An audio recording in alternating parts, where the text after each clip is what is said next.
Assalamu alaikum. The paper for today is failure of regenerative endodontic procedures, case analysis and subsequent treatment options. It's conducted by Lee et al. In 2022.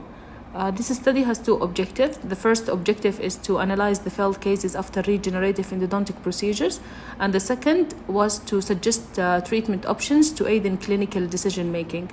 So a total of 111 regenerative endodontic procedures cases were selected by two examiners who reviewed the cases using the outcome criteria between 2015 and 2020. All procedures were performed by endodontic faculty and residents who follow the protocol prescribed by the American Association of Endodontists. Then patient followed up at 3, 6, and 12 months, and every year after that, clinical outcome were assessed based on the clinical and radiographic evaluation according to the criteria of Strindberg. And the criteria for failure include persistence of clinical sign or symptoms, persistence of apical radiolucency, showing persistent apical periodontitis. Cases requiring any treatment intervention, including tooth extraction, were also considered as a failure. And the remaining cases are considered as healing or healed cases. And they found that a total of 16 cases were considered as failure. The etiology of the pulpal disease was stratified into the dental trauma with 9 cases, dens invaginatis 4 cases, and dental caries 2 cases, with the remaining 1 case having an undocumented cause.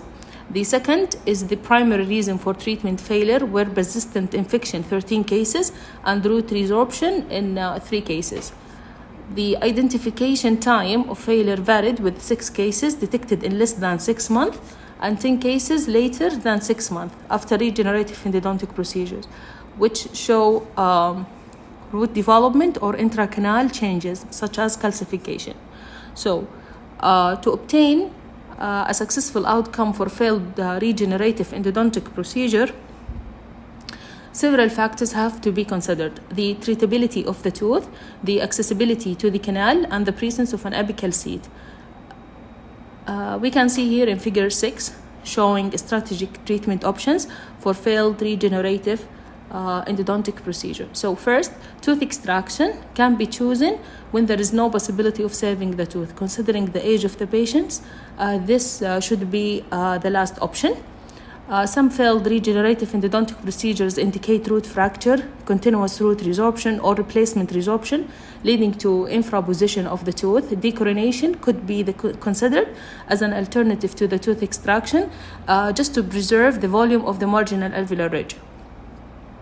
Second is the accessibility to the canal, which should be evaluated because all types of intracanal calcification detected in the late failed cases may hinder the access to the apex. So failed regenerative endodontic procedure can be managed with a surgical approach such as apical surgery or intentional reimplantation. In case if non-surgical approach is feasible, so conventional root canal treatment can be considered as a subsequent treatment options for tooth with the presence of an apical seat. In contrast, most of the early failed regenerative endodontic procedure showed no intracanal changes. So if teeth still exhibit an immature root morphology with a wide foramen, we can treat these teeth either by apexification or regenerative endodontic procedure as a second time. So in conclusion, the intervention of failed regenerative endodontic procedure is challenging. However, analysis of the failure pattern according to the etiology, time of failure, and intracanal changes can help establish a strategic treatment for a successful outcome. Thank you.